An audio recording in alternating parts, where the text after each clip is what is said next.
Empreendedor é aquele cara que é o dono do seu próprio negócio, que não tem chefe, trabalha a hora que quer, né? Ganha muito bem, viaja, tem toda a liberdade do mundo, só que não. Empreender no Brasil é coisa de maluco. Tem que ser muito louco para empreender no Brasil, né? Não, e tem muita gente que acaba não aproveitando o momento que está na grande empresa, na corporação, que ainda tem o sobrenome da empresa para começar a trabalhar o seu sobrenome. Qual é o problema? No Brasil, a gente não consegue combinar qualidade com escala. Não consegue, cara. Eu consigo ter uma ilha de eficiência. A hora que eu dou escala, ele desaparece tudo. Comece a se posicionar. Você não pode ser o cara que fica trancado nessa salinha e que é muito conhecido na empresa ou na tua bolinha. Você tem que sair da bolha. Se eu não começar a me mexer agora, eu serei o cara que o dia que eu perder meu emprego aqui, eu não tenho pra onde correr.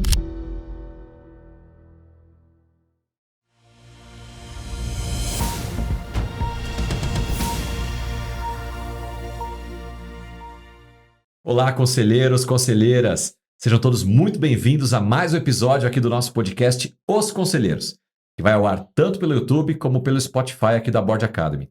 Se é a sua primeira vez no nosso canal, muito obrigado pela sua audiência. Te convido a fazer a sua inscrição, ativar o sininho para que você receba outros conteúdos da Board Academy. Não só o podcast, mas outros conteúdos que nós distribuímos através das nossas redes sociais. Aqui no podcast Os Conselheiros, sempre convidando um empresário, um executivo, um conselheiro que traz seus insights, jornada de vida pessoal, profissional, pílulas de sabedoria para compartilhar conosco. Vocês estão vendo aqui na tela, hoje um dia especial, mais uma vez, depois de algum tempo, Faria Souza, nosso CEO, aqui participando do podcast. Ele que inaugurou o nosso podcast lá há quase 4 anos atrás. Farias, seja bem-vindo. Obrigado, Simonato. É um prazer enorme estar aqui de volta para bater um papo aqui com a nossa audiência, né? Sempre é muito bom.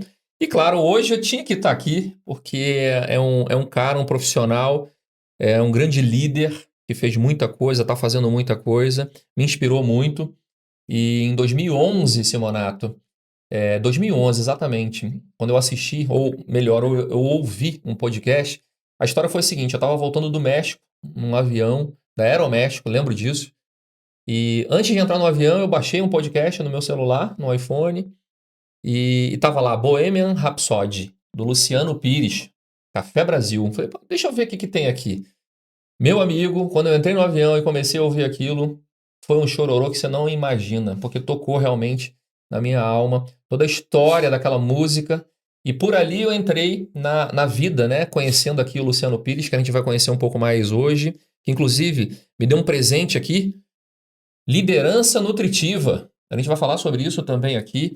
E eu já quero dar, então, as boas-vindas. Luciano, obrigado por você estar aqui com a gente hoje. Obrigado pelo teu tempo. E parabéns pelo trabalho que você vem fazendo. Recentemente, né, a gente viu aí o episódio 1000. Cara, que carreira espetacular. Seja muito bem-vindo. Obrigado. Você não me avisou que já tem 2, né? Eu pensei que era eu contra você, né? Ainda traz um homem aí, cara. Eu falei, Farias, hoje é convidado especial, cara. Legal. Você tem que apertar a sua agenda. Ele desmarcou ali alguns compromissos para estar aqui com a gente. Não, muito certeza. bom. Foi um prazer estar aqui com vocês. Eu me aproximei há um tempo atrás aí da Board, né? E tenho assistido o crescimento de vocês aí com inveja alheia. Você sabe o que é isso, né? Eu vejo o evento de vocês acontecendo e falo, cara, que inveja alheia. Né? Muito legal, cara. Bom estar aqui. Prazer estar com vocês. Você falou que conheceu ele através do podcast em 2011. E eu tive a oportunidade de conhecê-lo 11 anos depois, num evento da Board Academy, naquele jantar que antecedia o Board Summit 2022. Nós estivemos juntos ali no Vista. É verdade. E o Luciano estava com a gente naquele jantar, sentou ali frente a frente, foi ali que eu conheci. Eu já conhecia também, já está, por algum motivo, eu já estava na newsletter dele, recebendo conteúdos, mas pessoalmente em 2022, de lá para cá a gente tem construído uma amizade, né? Luciano sempre próximo da Board Academy. Obrigado, Lu. Tamo junto aí. Obrigado. Você já esteve no Leadercast lá? Eu já estive lá no Leadercast. Você foi na frente, mas eu também tive a oportunidade de estar lá. E... O dele não foi ao ar ainda. O dele vai vir ao ar amanhã ou na quinta que vem. Então já. O episódio dele. Legal. Em breve, Leadercast. Acompanhe também aqui o podcast do Luciano Pires, que nos honra hoje com a presença dele aqui no estúdio da Board Academy. Mas, Luciano, a gente te conhece um pouco da sua trajetória profissional, da sua trajetória literária também. 13º livro, não é isso? 13, cara. 13º. Né? Então não é para qualquer um, gente. A gente está falando aqui com uma autoridade literária. Né? Mas o pessoal, talvez algumas pessoas ainda não te conheçam. Brevemente, conta pra gente.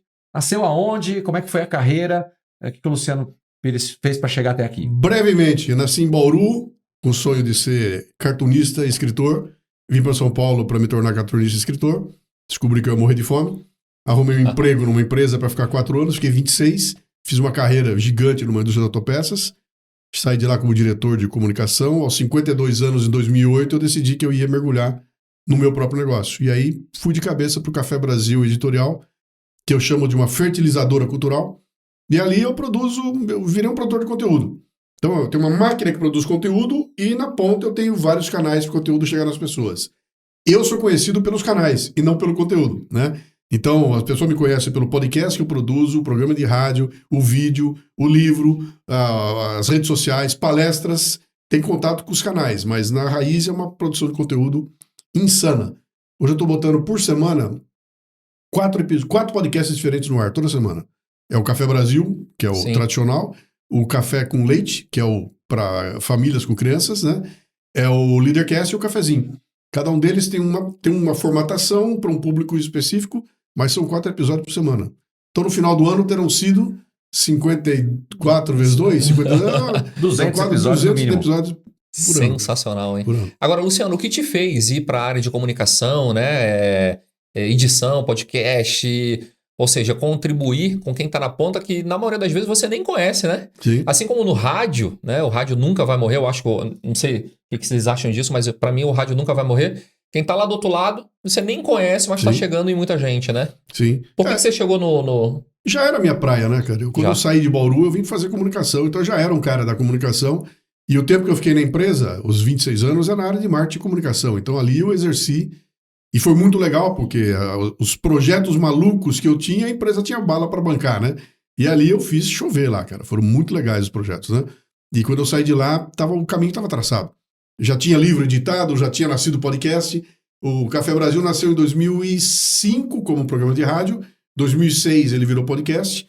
E eu saí da empresa em 2008. Então, quando eu saí de lá, já tinha podcast, já tinha livros, já tinha a carreira de palestrante, estava tudo consolidado, né? Eu quero pegar um ponto aqui importante, porque nós temos aqui no nosso público, né, executivos, empresários, conselheiros, inclusive muitos deles board members. Sim. E a gente sempre fala isso, o Farias comenta sobre o melhor momento para você fazer a sua, não chamamos de transição, mas a sua continuidade de carreira para se tornar conselheiro. E um erro clássico que nós percebemos em muitos é que a pessoa trabalha uma vida inteira, muita experiência, né? E de repente se vê ou aposentado ou até sendo demitido, porque chega uma hora que a empresa é numa reestruturação e aí a pessoa vai pensar, o que eu vou fazer da vida a partir de agora? Você não fez isso. Não. 2005, 2006, ali até 2008, ou seja, você se preparou para esse momento que você estaria dando uma guinada aí na sua carreira. Foram, na verdade, 7 ou 8 anos de preparação. Em 2001 eu fiz aquela viagem para o Everest. Tirei meu período sabático, que foram 30 dias, fui para o Monte Everest, fiz uma viagem maravilhosa. Quando eu voltei, eu falei, bom, tá na cabeça, eu vou me preparar para sair da empresa e daqui a 4 anos eu tô fora dela. Levou 8 anos. Né? Mas nesse período que eu fiz, eu construí o que faltava para o dia que eu perdesse o meu sobrenome corporativo, o sobrenome Pires já estaria consolidado, né? Então não foi uma dificuldade essa transição e ela foi muito pé no chão, né? O azar que eu dei é que eu saio em abril de 2008 e em setembro estoura a crise do subprime. Eu pensei nisso agora. Tudo que eu desenhei dançou, cara. Desandou. Eu tinha feito um planejamento, eu montei uma editora, um predinho lá em Alphaville de 3 andares, lancei 3 livros. Cara, tava tudo maravilhoso. Tudo engatilhado. Setembro, o mundo acabou. E dali pra frente foi aos trambolhões, cara. Eu tive que parar com tudo. Foi ali que eu tive que rever o modelo de negócio, né? Eu falei, cara, nunca mais eu quero passar por esse tipo de encrenca que eu passei aqui agora. Não quero mais estrutura. Foquei naquela história do One Man Band. Isso, né? sim. Eu quero trabalhar o mais enxuto possível. Eu keep. Isso. E aí pode falar um palavrãozinho bem levinho aqui? Pode. Pode. Eu falei assim, eu vou montar uma estrutura e eu sou tão merdinha que quando o tsunami vem, em vez de afundar, eu boio. Entendeu? Então passa.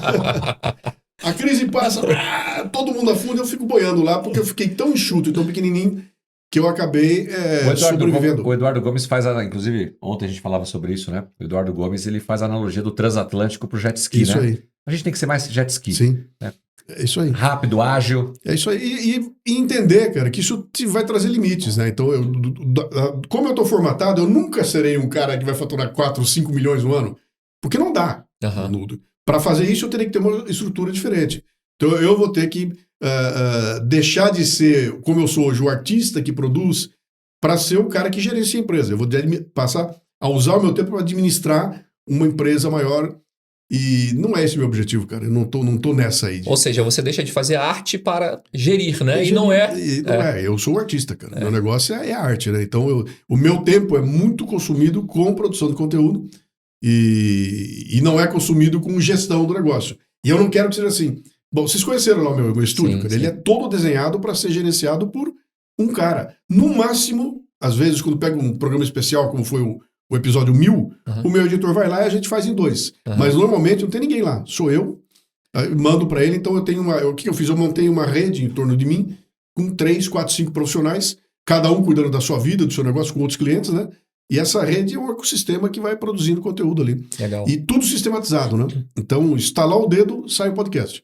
Virou uma maquininha. Já está automatizado. Azeitada. Agora, Luciano, voltando ainda nessa parte de transição de carreira, você se preparou 4 ou 5 e acabou virando 8 anos, né?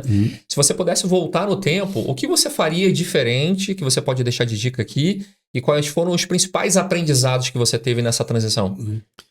Cara, o que eu faria diferente se eu voltasse no tempo seria olhar com mais atenção a gestão de grana, cara, gestão de capital, gestão de dinheiro. Isso eu não, como todo bom artista, né? Eu não olha para isso, né? Não olha para isso. Tá mais preocupado. Eu quero fazer tanto que eu não me preocupo quanto tem. E a vida inteira foi assim, entendeu? E não foi uma estratégia inteligente, né? Hoje eu voltaria atrás e ia repensar muito bem quanto investimento eu fiz que eu quebrei a cara, cara. Por simples... vou fazer. Não dá, né? Então vou fazer... Mais pé no chão, né? Pé no chão e aquele olhar. Eu vou investir, qual é o retorno, né? Então o artista, o retorno tá perdendo de vista, né?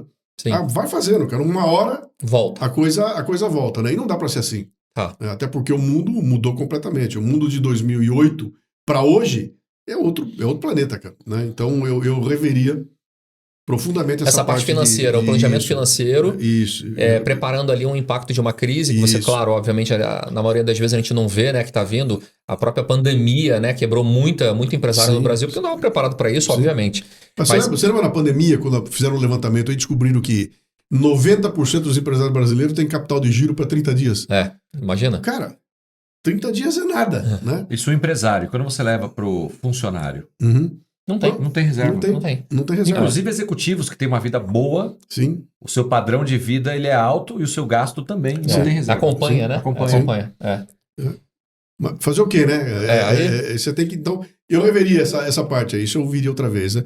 Mas o restante, cara, eu acho que eu fiz direitinho, viu? Quando qual foi a idade que você então fez essa transição? 52. 52. Então, na hora da transição foi interessante porque... Cara, eu tinha um currículo muito legal, um currículo bem legal. Foram 26 anos na empresa, formação aqui, formação lá fora. Era uma multinacional, né? Então, eu virei examiner do Malcolm Baldrige, que era o maior prêmio de qualidade dos Estados Unidos. Me formei isso lá, né? Então, eu tinha um currículo invejável, cara. E eu era muito conhecido no meu segmento. Autopeças, marketing autopeças, que é o Luciano da Dana, né? Então, na hora de sair, eu falei, bom, agora o que eu faço? Eu pego o meu currículo e vou lá na Bosch, vou na Cofap, vou nos concorrentes e começo de novo? Ou parto para entrar de cabeça no meu negócio, né? Então, a decisão foi, qual é o caminho mais arriscado? Minha vida foi sempre assim, né? Qual é o caminho mais arriscado? É o da direita, então eu vou nele. A vida toda foi assim. O curioso é que você, com toda essa especialização de comunicação, mas em autopeças, que era o setor onde você atuou, quando você vem para o seu negócio... Você não se torna a referência em autopeças na comunicação. Não foi por aí que você foi. Não. Seus podcasts, tudo que você fez. Eu não vejo o Luciano Pires hoje como o cara da autopeças. Não é. Você não bateu essa chancela em você. Ainda sou conhecido lá, porque muita gente está lá ainda, né? Mas eu abracei... Meu negócio principal era palestras. Eu saí e o business principal era palestra. A conta que eu fiz foi muito simples, né? Quando eu saí da empresa, eu já tinha, assim, 40 convites por ano para palestrar. Sem me anunciar como palestrante, porque eu era da empresa. Falei, imagina se eu anuncio agora, eu levo isso para 100 palestras no ano e estou feito, né? Esse era o projeto. Quando pinta o Subprime, acabou palestra no Brasil. Ficou 2 anos sem nada. Você fazia palestras empresariais, comerciais, marketing, o quê? De toda a área. Então eu peguei vários pontos, né, as dores que eu sentia enquanto gestor numa baita empresa na área de comunicação, eu fui traduzindo em palestras. Então eu fiz uma palestra, quando eu voltei do Everest, eu fiz uma palestra muito legal, que é a minha mais demandada, chama-se o meu Everest. Essa palestra é bem legal, é bem demandada. Se eu fizer 100 no ano, 70 são ela, né? E ali eu construo um raciocínio do tipo, que tamanho é o desafio que está diante de você? E quando todo mundo diz de você, cara, isso é demais, não faça isso, cuidado, eu vou discutir esse assunto usando como pano de fundo a palestra do Everest, né? Aí fiz uma sobre moral e ética, sobre comunicação, sobre produtividade, sobre planejamento. Para vocês, eu fiz planejamento antifrágil, né? E cada tema desse aí eu trabalho em cima dele. Tem acho que 14 palestras no meu cardápio. Mas ali tem 3 ou 4 ali que são as que saem, bom bastante, né? Mas a ideia o que era? Era como é que eu pego esse tema e trabalho numa linguagem que as pessoas... Então eu vou fazer uma palestra de moral e ética, não vai ser pregação filosófica, como a maioria é. Falei, não, eu quero falar do dia a dia. Como é que eu pego isso aqui e aplico no dia a dia? A vida real, como ela é, né? Exatamente. Começa a palestra com Brasil e Croácia na Copa do Mundo. A primeira imagem da palestra é isso. O jogo Brasil e Croácia e o Fred finge um pênalti. E aí eu pergunto à plateia, e aí, foi pênalti ou não foi? Todo mundo, não. Ah, mas o gol valeu? Valeu. Então vale qualquer coisa para ter o teu objetivo? Sim. Sempre com o pé no chão, né? Então, em vez de ficar fazendo elucubração, eu vou pro dia a dia. Então, o que é esse conceito? E foi nisso que eu me especializei, né? Eu pego um conceito filosófico complexo e aplico no dia a dia da gente. O podcast é assim, sim, né? Sim. Vai lá, aparece, o fulano falou tal coisa. Peraí, como é que a gente vê isso no dia a dia, né? Agora é interessante, né? Essa transição de carreira, porque na maioria das vezes, Simonato, você vai concordar comigo, porque, por exemplo, eu trabalhei durante muito tempo no McDonald's. Então, normalmente as pessoas fazem uma transição para montar o seu negócio de hambúrguer, por exemplo. Sim. Fazer um restaurante, fazer algo, né? Próximo daquilo que você tem feito. E aí o Luciano, então, faz algo bem diferente, né? Na verdade, cara, eu montei um negócio em cima daquilo que eu fazia. Eu estava na Autopeças, mas era um bicho de comunicação. Então, mas isso é interessante, entendeu? né? Porque quem está ouvindo a gente fala, não, a minha zona de segurança, de conforto é aqui fazendo isso. Sim. Vou fazer para outro, como você falou, Bosch e assim por diante, mas não pensa em usar a experiência de dentro da empresa, ou as dores que tem dentro da empresa, para trazer uma solução ao mercado, que foi o que você fez. Exatamente. Que você pegar e fazer deixa eu fazer um inventário das minhas qualidades e ver quais eu consigo migrar para outras áreas, Sim, né? Cara, eu sou bom de planejamento, né? Eu consigo ter uma visão do todo, né? Eu consigo enxergar padrões em vez de ações. Vem cá, isso aqui serve aonde? Em qualquer lugar. Eu posso usar isso aqui em qualquer lugar. Então, esse inventário de atividades é que é fundamental, né? O que eu posso entregar como valor com base naquilo que eu aprendi aqui, e não importa que foi Autopeças. Se eu levar isso aqui para a indústria aeronáutica, vai servir. E a característica das palestras é exatamente essa. Eu falo pro cara que não interessa que você vai dizer para a plateia é de freiras capuchinas. Não faz mal, cara. Porque eu estou falando de um conceito de trabalho, né? Eu estou falando de comportamento. E aí o que tem na plateia não faz diferença. É claro que o que difere? Eu vou calibrar o discurso. Sim. Mas se na plateia tem 300 policiais militares ou CEOs... A estrutura é a mesma, né? Não faz diferença. Então eu posso falar para um banco com a experiência que eu tenho em Autopeças. Evidentemente que eu não vou me meter a querer dar aula de banco para um cara de banco. Sim. Mas eu vou falar sobre produtividade, todos esses conceitos aí que de algum lugar veio, né? Sim. E ainda bem que eu passei esses 26 anos lá. Porque isso me deu uma visão maravilhosa. Pô, o que eu aprendi base, ali, né? Tudo. Essa visão de... Você me dá um papel na frente aqui, começamos a conversar, em 2 minutos eu tenho um gráfico montado ali. E vem da onde isso, sabe? Veio desse treinamento que eu tive na indústria. Aquilo deixa claro como é que o processo funciona, né? Mas veio de dentro dessa... Eu faria de novo. Luciano, quase 20 anos então, né? Foi de 2008. Então, daqui a pouco bate 20 anos, altos e baixos, mas sempre com muita consistência. Qual o maior aprendizado, né? Como empreendedor, né? Hoje você é empreendedor, então tocando aí editora, né? Livros, podcast... de tudo que você passou aí, o maior aprendizado que você passou, teve que pagar por isso, e quais são os maiores benefícios como empreendedor? Empreendedor é aquele cara que é o dono do seu próprio negócio, que não tem chefe, trabalha a hora que quer, né? Ganha muito bem, viaja, tem toda a liberdade do mundo, só que não. Tem um programa meu que eu dei o nome, né? Café Brasil, Empreende, Espaço, Dor. E eu falo sobre isso aí, né, cara? Empreender no Brasil é coisa de maluco. Maluco, né? Tem que ser muito louco para empreender no Brasil, né? Então, isso você aprende empreendendo. Pergunta para mim, eu trocaria? Não, eu não trocaria. Eu não voltaria para a CLT. Então. Não voltaria. Porque o que eu tenho de liberdade de produção, né? De liberdade de, cara, quer tomar decisão, eu tomo, não tenho chefe. Isso, cara, vale muito para mim. Por outro lado, cara, também tem eu tô com a espada de Damocles na cabeça o tempo todo, né? A qualquer momento eu posso quebrar, porque eu não tenho um backup. Sabe? Deu um problema jurídico lá na empresa, chama o jurídico, aí ele resolve. Agora eu tenho que resolver, né? Então você tem aquela... Eu fiz até um programa que eu descrevi como é que funciona o intraempreendedor e o empreendedor. São dois bichos que têm uma característica interessante. Então, eu digo, um deles, que é o intraempreendedor, ele salta de bungee jump. O que é isso? Ele chega na beirada de uma montanha, numa ponte, amarra um elástico na perna, e pula. Tem que ser muito louco, né? Se atira e aí fica pendurado o elástico. Isso é bungee jump. Então, o que o cara tem que ter? Cara, o cara tem que ser corajoso, né? Ele tem que... Vai botar a vida dele em risco. Se der algum problema, ele pode se dar mal ali, né? E o empreendedor normal, ele pula de wingsuit, que é aquela roupa de voo. Ele se atira da montanha, sai voando até descer de paraquedas lá. Os dois precisam de muita coragem, sabe? Os dois vão se expor a muito risco. Sim. Só que é o seguinte, o bungee jump, se der errado, tem o elástico.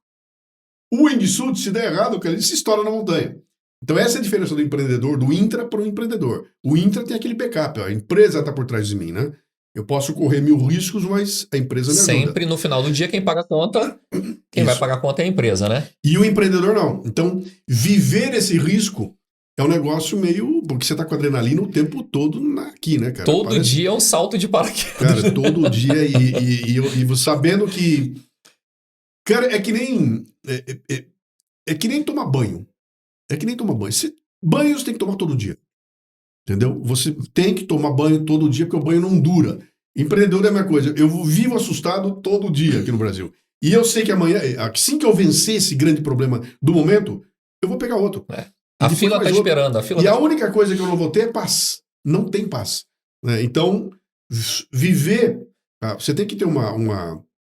Eu chamo de armadura emocional. Você tem que ter uma armadura emocional dessa grossura. Brutal, né, Luciano? Para sustentar, porque, bicho, é muito difícil. São pedradas de todos os lados, sim, né? De níveis diferentes, complexidade diferente. Sim. E, por exemplo, a gente que está crescendo, eu vejo isso na Board, a gente estava falando hoje mais cedo no café, né? No Brasil, definitivamente é um terreno árido para quem quer empreender, né? De todos os lados. Então, as leis, o tributo, toda essa parte fiscal que a gente tem é bem difícil. Além disso, a gente sabe que o concorrencial também, né, bate o tempo todo. Então, definitivamente não é fácil tocar um negócio no Brasil, né? Sim. E eu tenho um agravante, né? Porque o produto que eu vendo é complicado, cara. Eu não vendo curso de economia. Eu não vendo curso de vendas. Eu vendo, vou te ensinar a pensar, cara. Então, tangibilizar o que eu faço precifica isso, né? É muito complicado. Eu apanho de montão, porque na hora que eu sento na frente de um cara de RH e ele pergunta o que você faz, eu falo, bom, você tem tempo? E eu vou tentar te provar que eu tô trazendo um produto que você não sabe que precisa e eu vou tentar te provar que você precisa e tem que investir nele. Sim. É muito complicado, cara, é muito difícil. Então, é meio que ingrato essa área, mas, cara, desde 2008 eu tô nessa aí, então... Estou sobrevivendo por uma série de fatores, né? E o principal dele é o fator merdinha. Sim. O risco é menor. Bate e eu consigo sobreviver, né? Legal. E essa independência que eu tenho lá. Então, eu não preciso ir no estúdio de alguém. Eu tenho o meu. Né? Eu recorro a toda... Se por acaso der um problema amanhã e eu perder toda a minha rede eu consigo fazer tudo lá dentro. Sim. Evidentemente, o programa não vai ficar tão bem editado como ele é hoje, com o cara profissional. Mas eu edito ali, né?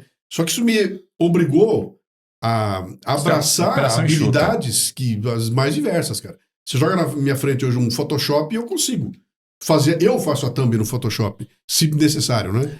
Joga um programa de edição, eu consigo editar. Então você tem que... Mas é a escolha que eu fiz lá atrás. Então... Isso é um ponto que você está trazendo, e eu admiro o Farias nesse sentido também, porque o Farias não é um cara que vem da área comercial, ele vem de operações na carreira dele.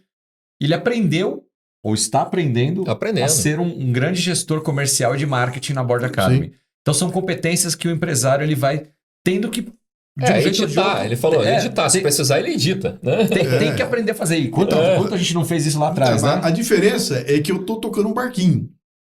O Farias tá tocando um transatlântico, cara. Não. Ele tem que ter uma equipe. Sem uma equipe, ele não faz. É um jet ski tunado nosso. Velocidade. Sem uma equipe, ele não faz. Sozinho, ele não toca. Isso aqui.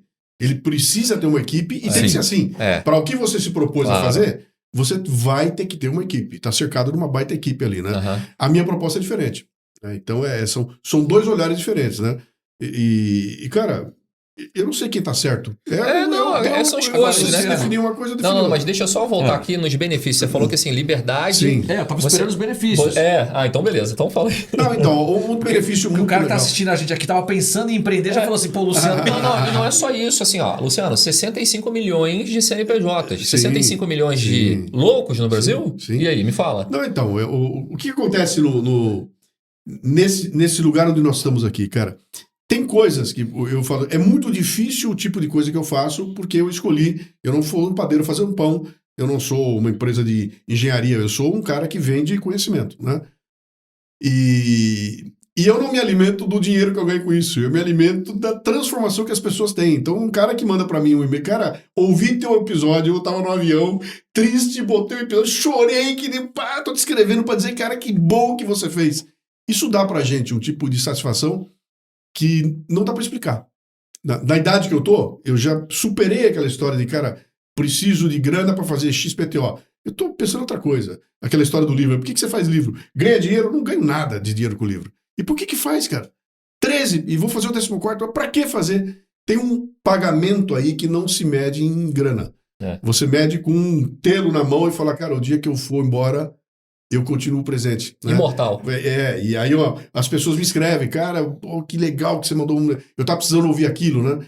Então tem toda uma coisa relacionada a propósito de vida que eu encontrei parecido na proposta de vocês, né? Que você fala, cara, eu cheguei num ponto da minha vida onde eu já não sou um garoto de 30 anos, eu já não tenho a energia que ele tem, eu não tenho aquele conhecimento que faz com que ele seja ágil, compra briga, faz acontecer, eu já tô noutra pegada. Já não tenho a mesma energia, não tenho o mesmo saco, mas eu tenho um conhecimento brutal. Vem cá, será que não está na hora de eu conectar esse meu conhecimento em alguma coisa que me dá propósito? Então, a proposta de vocês, cara, pega esse conhecimento, vem para cá, torne-se um conselheiro, entendeu? Você vai pegar todo aquele teu conhecimento e não vai ficar com ele trancado dentro de casa. Sim. Você vai morrer, vai levar com você? Vai compartilhar, né? Vai compartilhar. E aí vem um pagamento que as pessoas não estão acostumadas, né? Cara, eu dei um insight que para mim era a coisa mais simples do mundo e mudei a vida desse empresário, cara.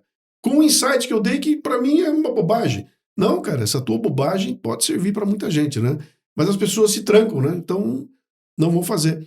E isso é uma vantagem, né? Então, a vantagem de eu ter essa liberdade, sabe? De tomar a decisão que eu quiser e poder fazer as coisas da forma como eu quero fazer, sem ter que estar prestando conta pra alguém, é um ativo, né? É um baita ativo. Mas, de novo, tem gente que não funciona assim. Tem gente que é muito bom, mas tem que ter alguém. Tem que ter alguém. O Sebrae tem um curso chamado Empretec. Empretec. Isso. Empretec. E o curso do Sebrae é o seguinte: você vai fazer esse curso aqui e a ideia desse curso é provar para você que você não é empresário, não é empreendedor, que teu negócio não é empreender. Então você chega lá, eu não vim aprender a empreender. Eu vim aqui para ser questionado. Será que esse teu negócio, cara? E no fim dele você fala, meu Deus do céu, cara, eu achei que eu era empreendedor, não sou coisa nenhuma. Esquece isso. Vou cuidar da minha vida trabalhando na CLT. E tá tudo certo, né? Tá tudo certo, não tem problema nenhum. A questão toda é quando você entra nesse ambiente, é seduzido, né? Aquela história que eu falei no começo, minha hora de trabalho, vou ganhar de montão, não vou ter chefe, nada, cara, vai ser um inferno da sua vida. Então, você vai ter mais chefes ainda. Eu tenho um amigo, conversando com essa semana, ele é empreendedor. Tá tocando lá 3, 4 negócios na vida dele, e o irmão dele trabalha numa grande empresa. O irmão dele é CLT, gerentão numa grande empresa. E ele contando pra mim, falou, cara, que inveja do meu irmão, cara. Bicho, ele tá lá, trabalha na empresa, tem horário pra entrar, horário pra sair, ganha o salário dele, tem o carro da empresa, telefone, plano de saúde, tem tudo, e eu tô aqui dando cabeçada e tudo mais. Eu virei pra ele e perguntei, vem cá, teu irmão tá feliz? E ele parou, não. E você? Pô, cara, eu tô. Você trocaria com ele? Não, acho que não. Cara, quem tá certo? Então, você tem que se adaptar. aquilo que for melhor. Se você tem esse fogo interior, talvez você tenha que ser um empreendedor, né? E vai entrar de cabeça aí. E, cara, e dá para ser feliz. Eu lancei uma vez, como é que é o nome? Eu tenho uma palestra chamada O Ão e o Inho. O Ão e o Inho. E ali eu descrevi uma situação que é a seguinte. Você tem o Ão, que é o mainstream. No mainstream mora a Anitta, mora a Lady Gaga, morava o Michael Jackson. O que é? É aquele pessoal que explodiu, que tem milhões de seguidores, que estão lá fazendo sucesso no mundo inteiro. Isso é o mainstream, é a turma do Ão. Quem vive ali tá sentado em cima de dinheiro, que nem o louco. A Virgínia também tá lá? A Virgínia tá lá, ganhando de montão. Ela tá no mainstream, né? Ela sai na rua, todo mundo reconhece. Ela não pode ir no shopping center fazer compra. Ela não pode sair de carro para dar uma baladinha. Ela não pode ir no restaurante. Não dá. Se ela for, ela para o ambiente. Mas ela escolheu fazer isso. Não é raro que essas pessoas se matem, né? Se destruam, porque não dá para aguentar uma vida dessa. Na outra ponta lá embaixo, você tem o Inho. O que é o Inho, cara? É o cara que vive... Eu sou motorista de Uber, tô juntando um dinheirinho para poder gravar o meu disquinho, para poder ver se eu consigo aparecer em algum lugar. Então é tudo pequenininho, né? Que dificuldade de ver a minha vida. E no meio, entre um e outro, tem o que eu chamei de meio stream. Então não é mainstream, também não é o underground, mas é o meio stream. Quem tá lá? Eu não vou ter um avião, eu não vou ter um apartamento em Nova York e outro em Paris, não vou ter meu barco de 60 pés, mas tô tocando a minha vida, cara. Eduquei meus filhos, tô levando a vida, tenho um monte de amigo, pinto e bordo, faço as coisas acontecer e lá dá pra levar a vida numa boa. E feliz. Eu posso ir no shopping center na hora que eu quiser. Eu tenho liberdade de fazer o que eu quiser, que quem tá no mainstream não pode. Tá no Ão não pode. Também consigo fazer coisas que o cara do Inho também não pode. E ali eu consigo viver minha vida. Então a maioria das pessoas tá aí. Hein? A questão toda é você olhar para aquilo e falar, cara, isso aqui me basta. Ou eu só sirvo se eu tiver no Ão, né? E mesmo que eu consiga chegar no Ão, vem cá, dá para se sustentar lá? Você sabe o preço que custa isso? Você quer essa vida? Para manter isso, né? Você quer essa vida de chegar no topo e olhar em volta e falar, cara, não posso mais tomar a decisão que eu quiser. Eu vou ter que ter segurança. Meu filho não pode mais sair de carro se o carro não for blindado. Eu não posso mais morar no prédio, entendeu? Tem toda uma limitação. Então, quanto maior é a tua responsabilidade, quanto maior é o teu negócio, menos livre você é. Embora pareça que eu sou livre, né? A Anitta, ela que manda nada. A Anitta não é livre. Ela vive como refém. Alguém faz a agenda dela. Alguém faz a agenda dela. Então eu tenho que olhar para aquilo e falar, cara, meu lugar é o meio stream, eu posso me dar bem aqui, posso parar no momento exato, entender qual é o meu limite, falar, pera, daqui eu não quero passar. Porque eu sei que se eu passar daqui, eu vou ter que me transformar em outra coisa que não é aquela minha. O prazer que eu tenho hoje de produção eu não vou ter mais, né? O contato que eu tenho direto com meus clientes, eu também não vou ter mais. Vou ter que botar uma estrutura para atender. De vez em quando eu apareço ali, né? Então, eu quero não ter essa liberdade? Não, cara, eu quero continuar tendo liberdade. Qual é o preço disso? Eu não vou conseguir crescer o suficiente para ter meu avião. Consigo conviver com isso? Eu consigo, cara, na boa. O que é isso? Eu tô me conformando com pouco? Não, cara, eu tô fazendo funcionar. E num projeto que, cara, é uma baita vitória, bicho. Eu tô trabalhando num projeto que o que eu vi de gente tentar fazer o que eu tô fazendo e quebrar ao longo do caminho... parar. Meu... Você fala, eu tô há 18 anos nessa, cara. Acabei de fazer 19 anos de podcast. Lancei os 1000 episódios. O que eu vi de podcast morrer ao longo desse tempo é uma vitória. Eu estar vivo, com o Café Brasil funcionando, é uma baita uma vitória. Então, pesar essas coisas, sabe? Não deixar-se o canto da sereia aparecer. Sair da empresa, agora eu vou montar meu escritório, eu vou montar meu site, vou sentar aqui, sou um consultor. Pera, calma. Calma que não é assim que funciona, né? Tem todo um trabalho de bastidor aí que se você não perceber, você vai quebrar, cara. Vai dançar. Sem dúvida. Né? E tem muita gente que acaba não aproveitando o momento que está na grande empresa, na corporação, que ainda tem o sobrenome da empresa, para começar a trabalhar o seu sobrenome. Pires, por exemplo, né? A gente falava sobre isso mais cedo também. Como a gente vê as pessoas enterradas, né, focadas ali na cultura da empresa, que está tudo certo, mas que não colocam a cabeça para fora para ver o que está acontecendo lá de fora. E cada vez está mais rápido, né, Luciano? Se antes a gente tinha que correr para ficar no lugar, agora a gente tem que voar. Se não voar... Eu estou fazendo uma mentoria. Montei uma mentoria chamada Transição Antifrágil, né? Que eu dirigi para o pessoal de mais idade, que já está na empresa há um bom tempo, que está naquele ponto de falar, cara, não pode ser só isso. Eu preciso fazer alguma coisa. Ou mudar para cima, para o lado, para fora, tem que deixar CLT para ser empreendedor. Não importa. Ele quer mudar alguma coisa, quer buscar mais propósito, né? E parte dessa mentoria é eu me encontrar com todos eles, um por vez. E sistematicamente a gente senta para bater um papo e eu encontro sempre os caras que estão bem na empresa há não sei quanto tempo, trancadinho lá dentro. Trancadinho. Falei, cara, a primeira coisa que você tem que começar a fazer aqui agora, independente se você vai continuar na empresa ou não, é seu posicionamento. Comece a se posicionar. Você não pode ser o cara que fica trancado nessa salinha e que é muito conhecido na empresa ou na tua bolinha. Você tem que sair da bolha. E para sair da bolha, você tem que começar a se posicionar. Ah, mas como é que faz? Cara, rede social, LinkedIn, cara. Cria uma newsletter no LinkedIn. Newsletter? Que é isso? As pessoas nem sabem que existem ferramentas que estão à mão, né? Fácil, né? Cara. Então, você fazer barulho hoje não é difícil. O que acontece? Tem muita gente fazendo barulho.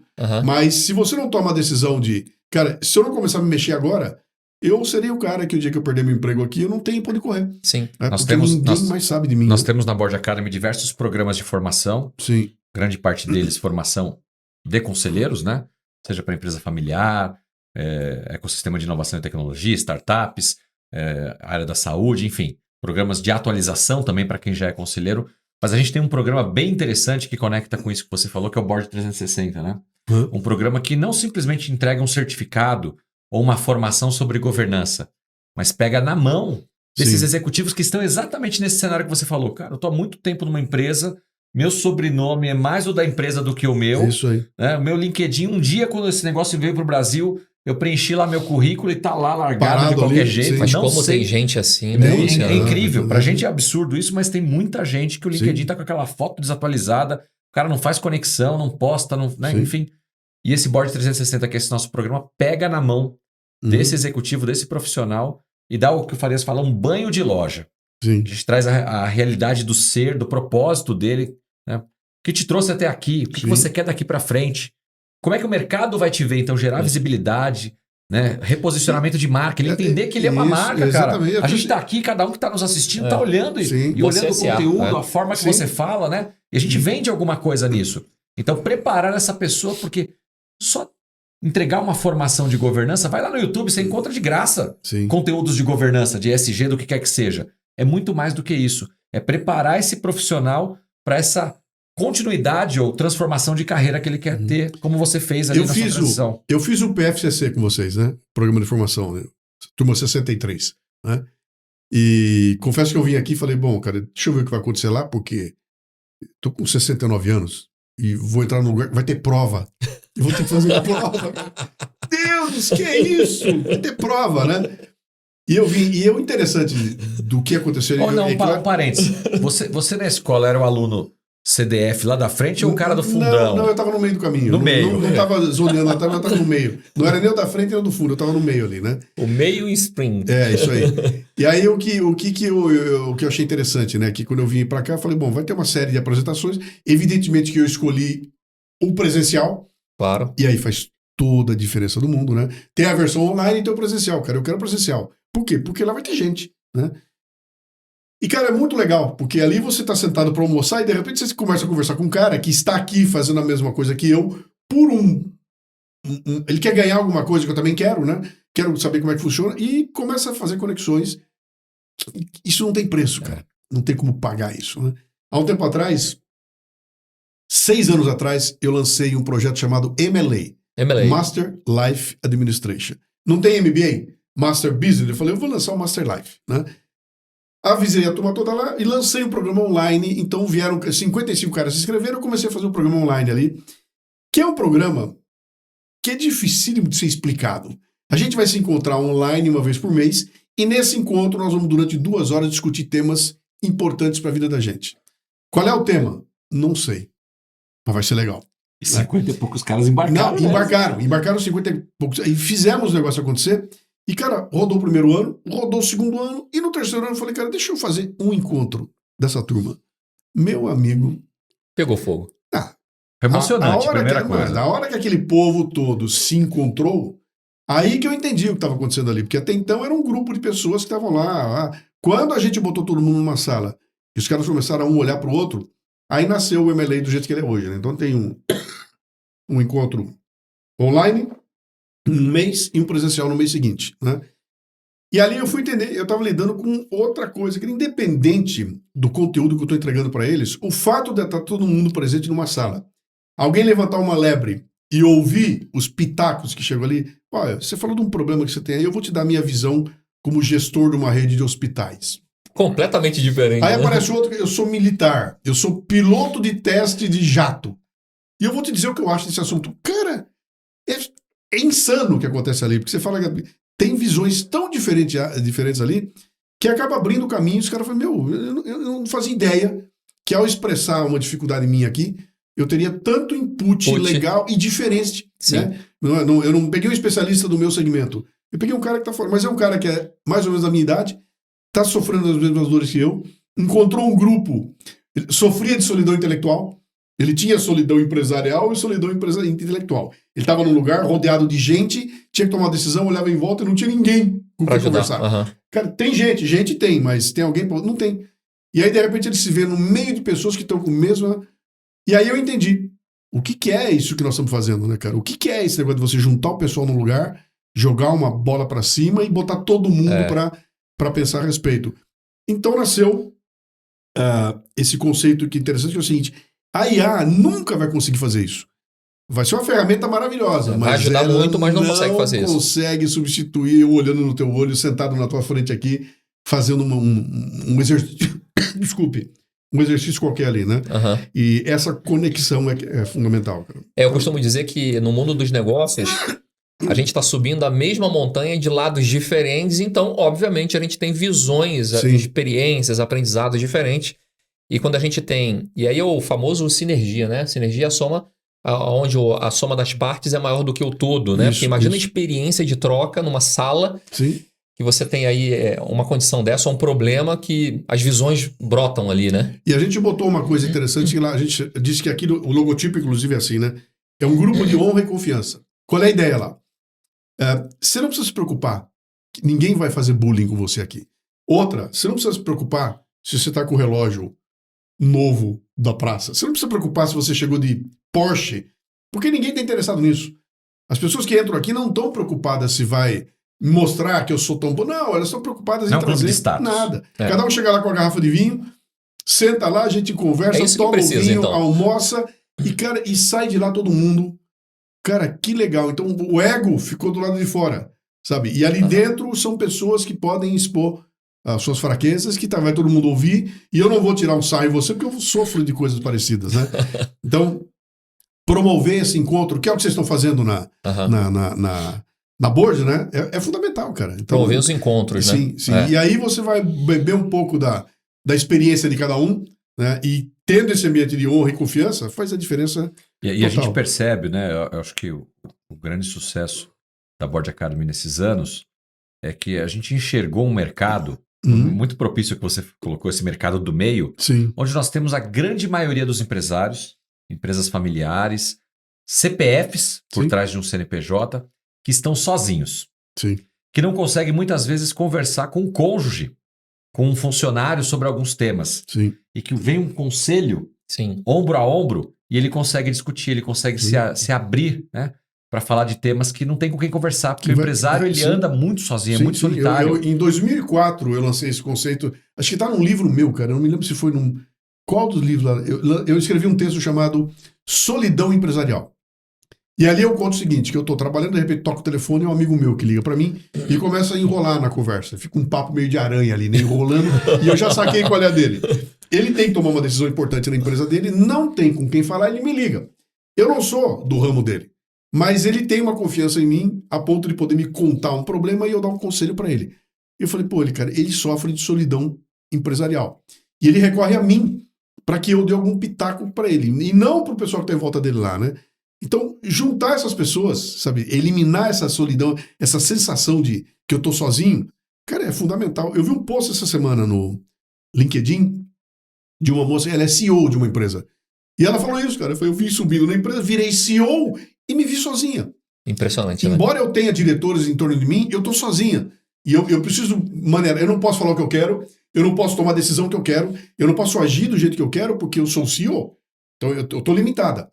e eu não consigo nem dividir o problema que eu tenho com os caras que estão um pouco abaixo de mim, nem do meu lado, né? E estou sozinho. O que eu faço? Tem que encontrar outro CEO, onde tem outro CEO que está sozinho também. Tem que se juntar, isso, claro. Então, isso é interessante, cara. E se você baixar o nível da empresa, vai ser muito parecido. Claro. Em várias áreas muito parecido, claro. Né? E curioso que até agora você não falou de questões técnicas, né? Esse empresário, esse CEO, ele está sozinho e ele não está buscando uma formação, conteúdo. Não é isso que ele está buscando. Não, cara, nós estamos falando de coisa que o dinheiro não compra.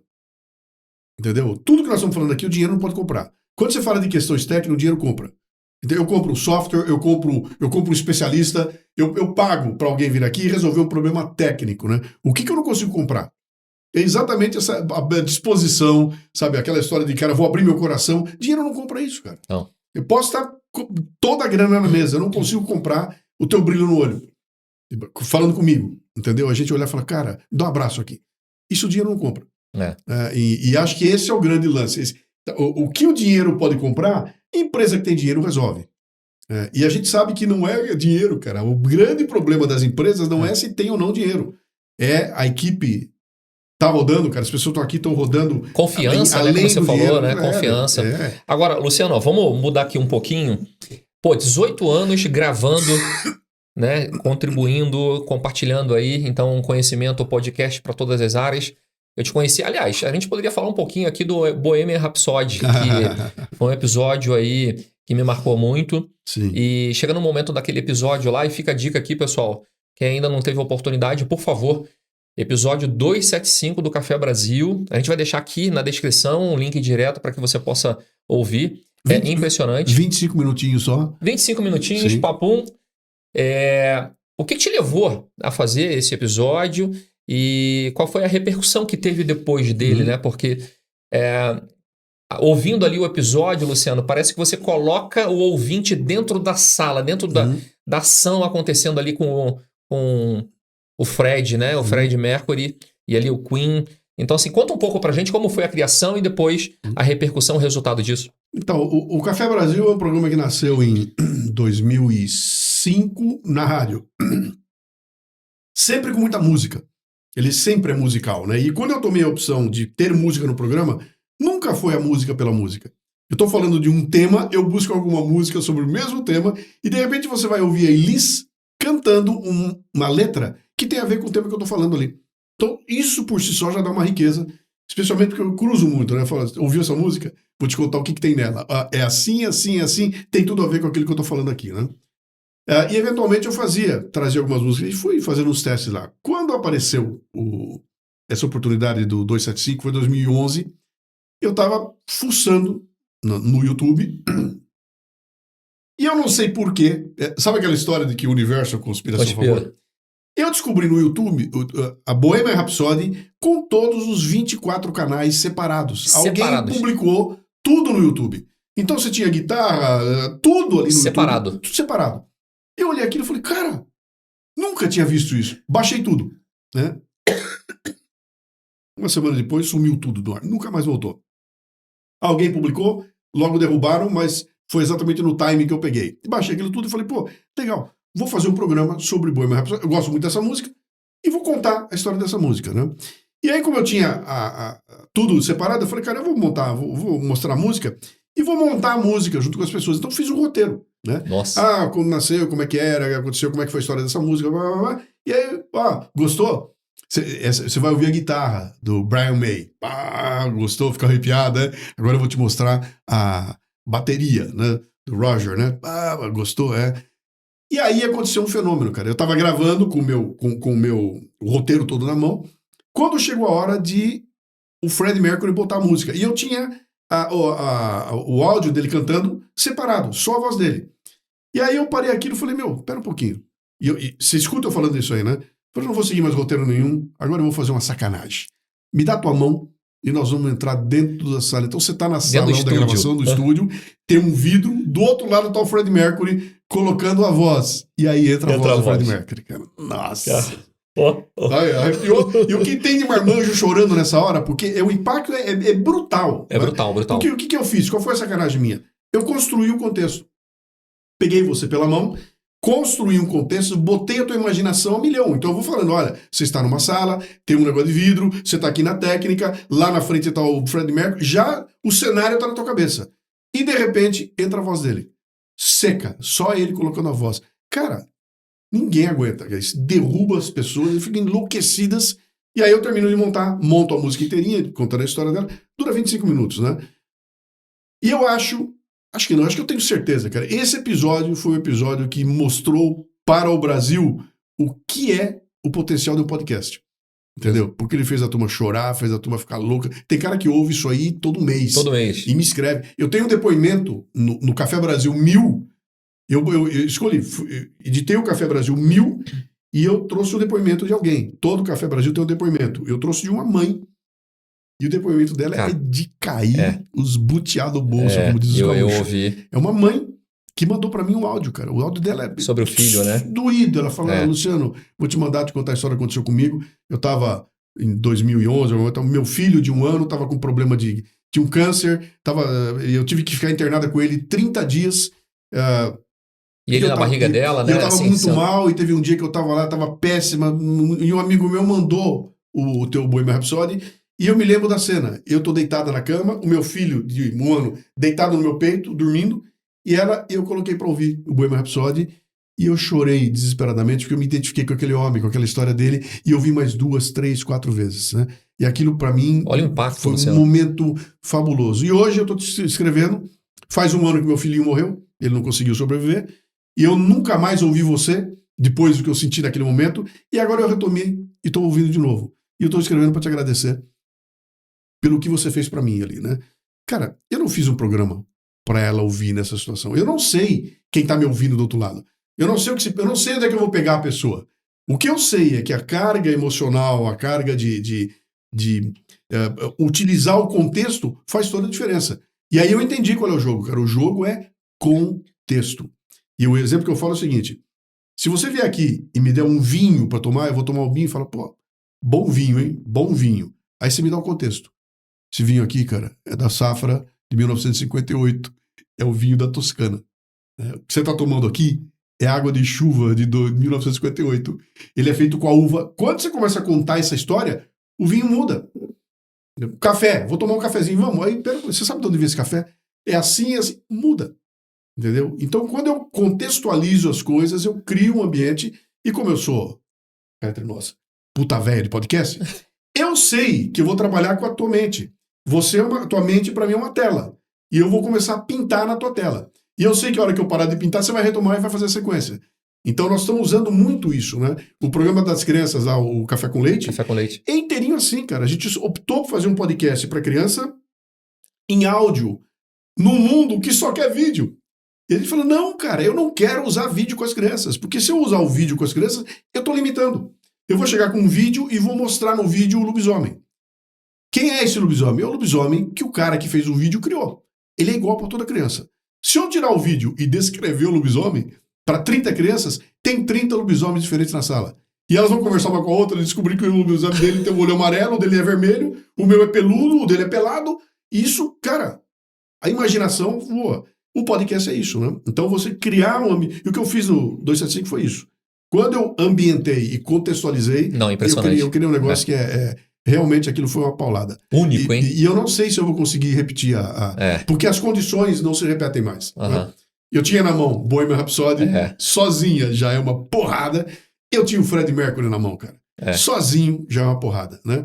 E eu contei a história e eu Mas nós temos ótimos músicos hoje em dia, cara. Você vai aqui no Brasil... Pablo Vittar, essas coisas. Né? E eu tinha o podcast nascendo. Ninguém sabia direito o que era aquilo. Então, não tem mais isso aí. É claro que eu posso encontrar uma baita banda. Eu repetia essa receita outras vezes com outras bandas. Eu fiz Led Zeppelin, fiz o AC/DC, tem um programa maravilhoso com o AC/DC. Beatles, não? Não. Cara, Beatles é tão grande que eu não consegui fazer ainda, bicho. É tão grande... Tem alguns que são assim, Roberto Carlos, Beatles, quando você tromba com a obra dos caras, é tão grande aquilo que eu falei, cara, a menos que eu encontre uma cunha para entrar na história deles, eu não consigo fazer. Beatles, eu fiz While My Guitar Gentle Weeps, uma música. É Beatles. Mas Beatles como um todo... Não, entendi. Eu, 1000, talvez pudesse ter sido Beatles. Tava na onda, né? Quando eu fui fazer o 1000, falei, vai ter que ser um negócio muito especial. Mas não dá, cara. Tô preocupadíssimo agora. Os grandes nomes da MPB estão tudo velhinho. Sim. Né? Hoje saiu o programa do Lô Borges. Você tem que ouvir. É bom. Lindo, ficou lindo. O programa do Lô Borges. Morreu, eu fiz um episódio sobre ele, né? Cara, tomara que demore. Gilberto Gil vai morrer. E o tamanho da obra desse cara, goste ou não dele, cara, gigantesco. É um negócio, não cabe. Não. E a hora eu falei, cara, quando esse cara morrer, eu tô ferrado, porque o podcast dele vai ter 4 horas de duração. Né? Porque a obra do cara é tão densa, tudo o que aconteceu na história do Brasil nos últimos 50, 60 anos, junto. Ele tinha coisa dele. E quando você bota isso na mão, eu falo, cara, olha o tamanho dessa riqueza. Beatles é igual. Né? Como é que eu vou dar um approach de Beatles que não foi feito ainda? Por onde eu entro? Não entra, né? Então, esse tipo de pensamento seria muito fácil, cara, eu fazer um programa e botar as músicas lá. Mas não é isso, né? Tem uma amarração, tem um contexto que você falou, né? Escuta o do Lô Borges. Que a gente sabe, o do Lô Borges ficou sensacional, cara. E porque, de novo, eu tô contextualizando. Por que era essa música nessa hora? O que essa música quer dizer?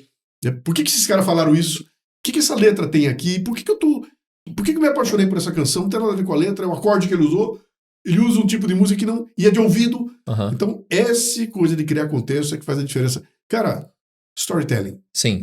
Tá falando de storytelling. Ô, Luciano, a gente tá caminhando pro final aqui agora. Não, mas eu, assim, vai me desculpar porque eu não tenho como não trazer isso aqui. Cara, cenário político brasileiro, né? Sim.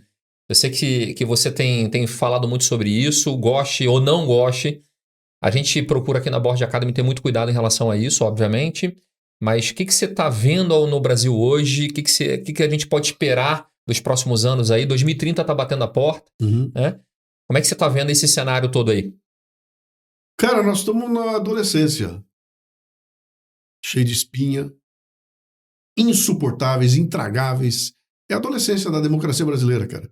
Isso, de um lado, é essa confusão. Então, para quem olha de fora hoje, olha e fala, cara, a direita implodiu. Todo mundo batendo no outro, né? E a esquerda tá montando o esquema dela lá, tá fazendo a coisa direitinho.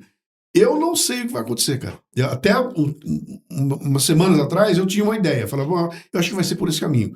Mas eu tô vendo tudo implodir. E eu sei que tudo o que tá acontecendo tem um trabalho nas catacumbas que a gente não tem acesso. A gente não consegue ver. Com quem que o Tarcísio tá falando, cara?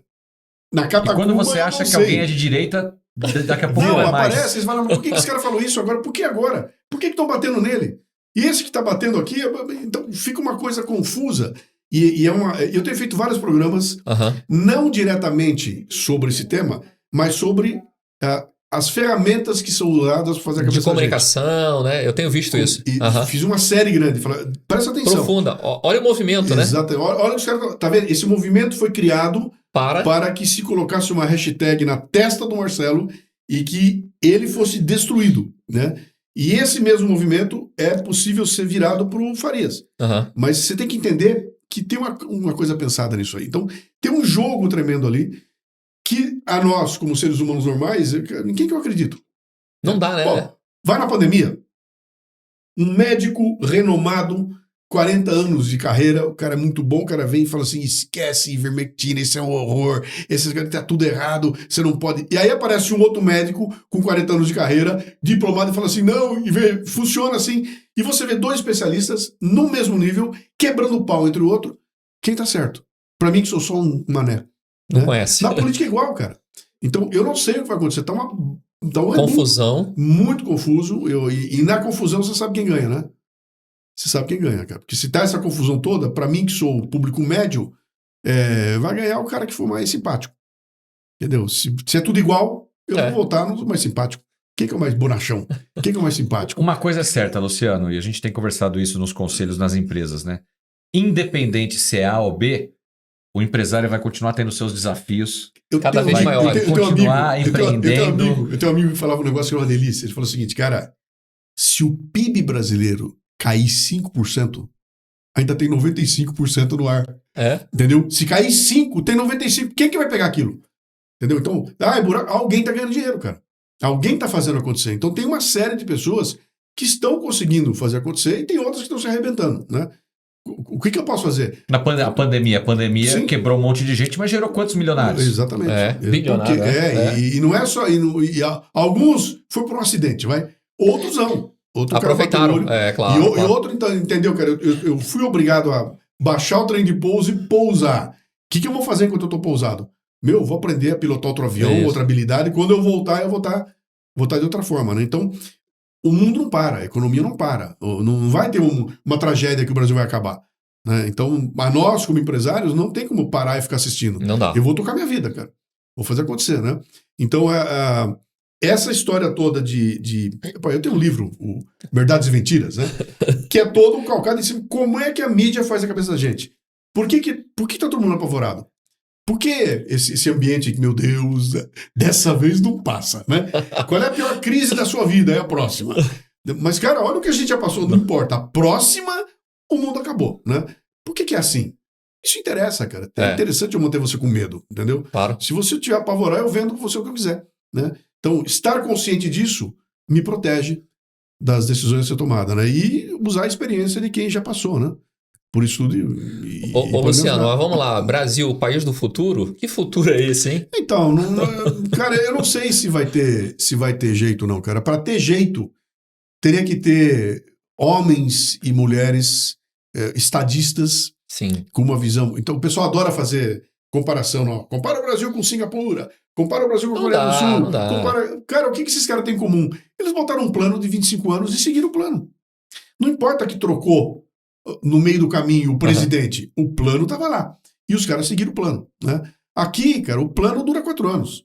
Terminou, começou de novo. 0. Então não tem. 2 anos, porque os outros 2 é para reeleição. Então, é verdade. Então não tem como você estabelecer, né? Pô, imagina, eu fiz o circuito da ProSoja 2 vezes, no Mato Grosso inteirinho. 21 palestras na cidade em 30 dias, né? E num dia que eu tava lá, tava com o pessoal da ProSoja comigo, a gente foi conversar na hora do almoço, tava batendo papo, eles me contando que vieram 2 americanos para conhecer, eles pegaram os americanos e levaram os americanos para fazer a volta que eu dei também. E aí terminou a visita toda, uma semana depois, sentaram para almoçar, o americano virou para eles e falou o seguinte, cara, eu não consigo entender vocês no Brasil, cara. Vocês não têm estrada, vocês não têm silo, não tem porto, não tem aeroporto, e mesmo assim vocês estão pau a pau com a gente. O dia que vocês arrumarem essa infra, nós estamos ferrado, cara. Aí você ouviu o cara falando, é verdade, bicho. Como é que a gente consegue, brigando contra tudo e contra todos, ainda ter essa performance? É claro que nós estamos falando do agronegócio, né? Que é uma área que corre que meio independente do governo. Você não vai fazer minha estrada? Desculpa, deixa que eu faço. Eu faço. Esse é o esquema deles lá, né? Mas isso pode se repetir para outras áreas do Brasil, né? Sim. Só que eu não vejo esse ímpeto. Eu vejo empresários, empreendedores que estão fazendo chover. Nós temos ilhas de excelência no Brasil que dão um nó em qualquer lugar do mundo. Uma vez eu vi uma apresentação do Instituto Ayrton Senna, da Viviane Senna. Ela foi fazer a palestra e ela contou que eles pegaram no Nordeste, eu não me lembro se foi Aracaju, alguma coisa assim, ou foi uma cidade do Nordeste, ou um estado pequenininho, eles cercaram o estado inteirinho e implementaram dentro desse estado um programa educativo em várias escolas. E ela falou, cara, o programa é sensacional e o que a gente viu acontecer lá foi maravilhoso. Qual é o problema? No Brasil, a gente não consegue combinar qualidade com escala. Não consegue. Não consegue, cara. Eu consigo ter uma ilha de eficiência. A hora que eu dou escala, ele desaparece tudo. Perde o controle, vira essa zona que nós estamos vendo aqui. Eu não consigo repetir escala. Por isso que um país pequeno, entra alguém lá e arrebenta, porque o cara tem como. No Brasil não dá, cara. 212 milhões, o tamanho desse país aqui, eu não consigo.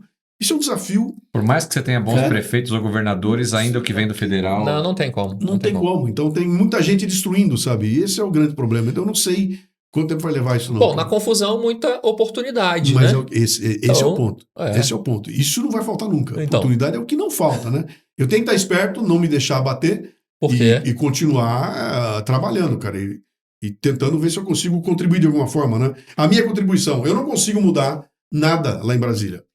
Mas eu consigo fazer a cabeça de alguns milhares de ouvintes explicando o que está acontecendo lá. Né? Então, esse é o meu papel aqui. Né? Sim. O papel de vocês aí. Estão formando gente de montão com qualidade que isso vai ter um efeito social. Né? Vocês estão inundando o mercado de gente com uma pegada que no tempo isso vai fazer uma mudança, né? Sim. Então nós temos que torcer para essa garotada nova que está chegando aí, sabe, não ser condescendente. Aproveitar, né?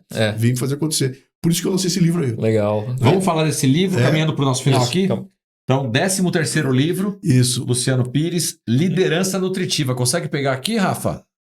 Liderança Nutritiva, senão depois a gente coloca o nome dele certinho. Não, pegou. Pegou?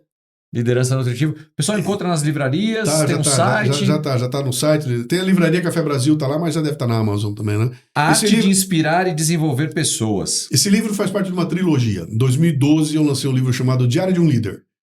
E nesse livro eu reuni um monte de histórias que eu vivi, que eu ouvi. Eu conto a história e no final eu dou uma isca intelectual sobre liderança, né?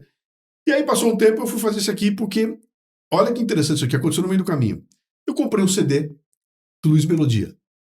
Eu li aqui, tá escrito aqui. Ao vivo.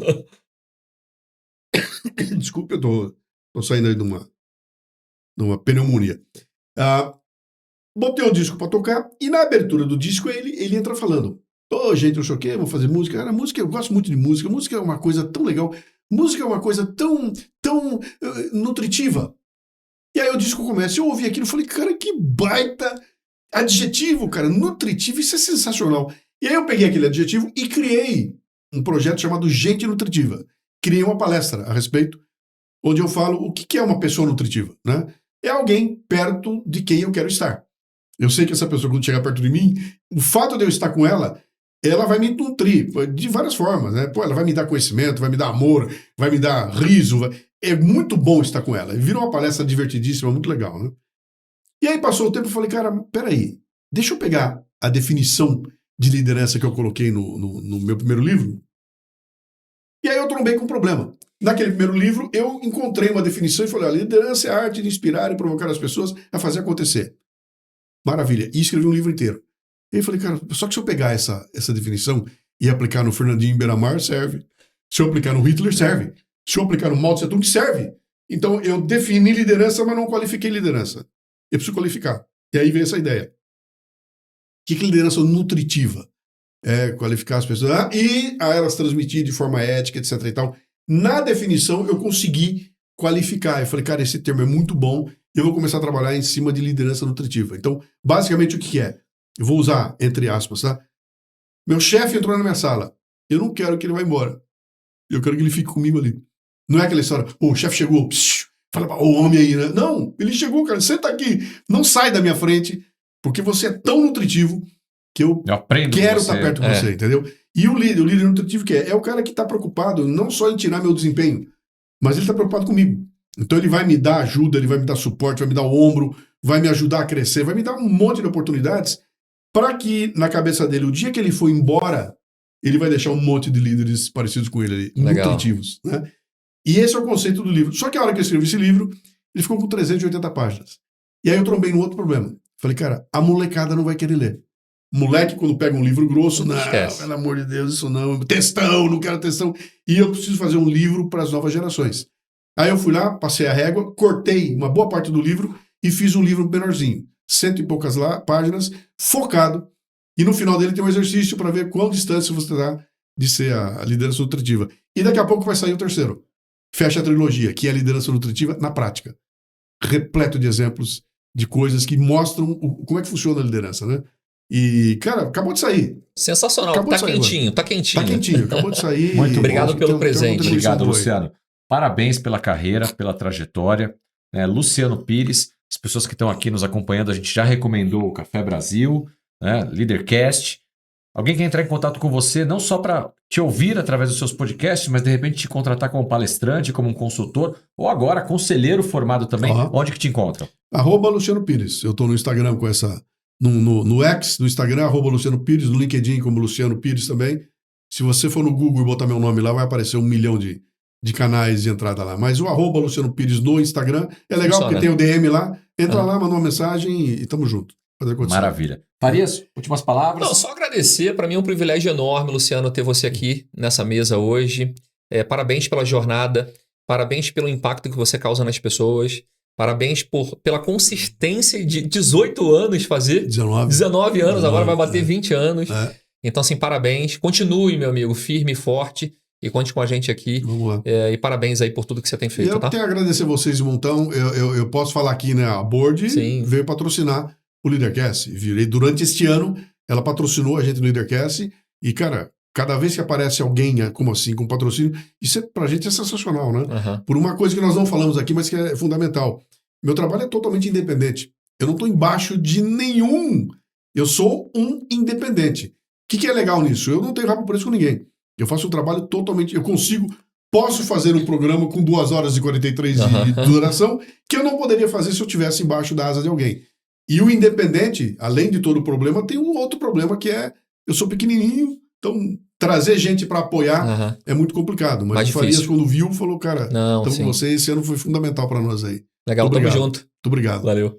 Obrigado, Luciano, mais uma vez. E a vocês que nos acompanharam aqui no nosso podcast Os Conselheiros, muito obrigado pela sua audiência.